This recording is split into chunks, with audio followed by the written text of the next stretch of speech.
শুক্ৰবাৰে যিহেতু ঘটনাটো ঘটিছিলে, অভাৱনীয় ঘটনাটো, গতিকে যোৱা শুক্ৰবাৰেও আহিছিলো, আজিও আহিছো।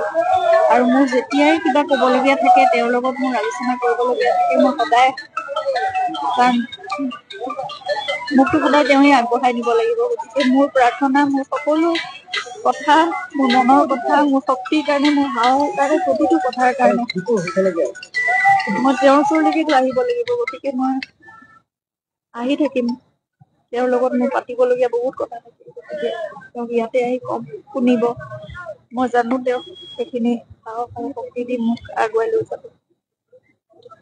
প্ৰাৰ্থনা সদায় যাতে সকলোৱে তেখেতৰ প্ৰতি প্ৰাৰ্থনা ৰাখে, মোৰ প্ৰতি আশীৰ্বাদ ৰাখে, আৰু যিমানবোৰ কৰণীয় আছে বা তেওঁ হয়তো আমাৰ সকলোৰে ওপৰত এটা বিশ্বাস ৰাখি তেওঁ নিজৰ খিনি কৰ্তব্যখিনি কৰিলে।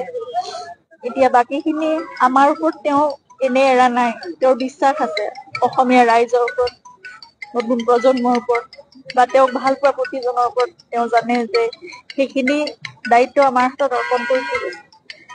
আমি সকলোৱে একেলগে হাতত ধৰি সেইখিনি কৰি যাব লাগিব।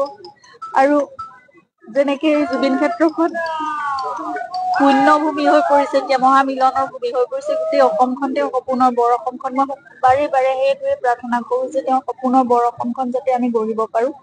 এতিয়া সকলো বিশ্বাস, সকলো আস্থাৰে তেওঁ আমাৰ হাতত সেইখিনি দায়িত্ব অৰ্পণ কৰিছে। গতিকে সেইখন বৰ অসম আমি উপহাৰ দিয়াটোৱে আটাইতকৈ জুবিনৰ কাৰণে, মই ভাবো সেয়াই ডাঙৰ উপহাৰ হব, আৰু সেয়াই জুবিনৰ সপোনৰ অসমখন হব।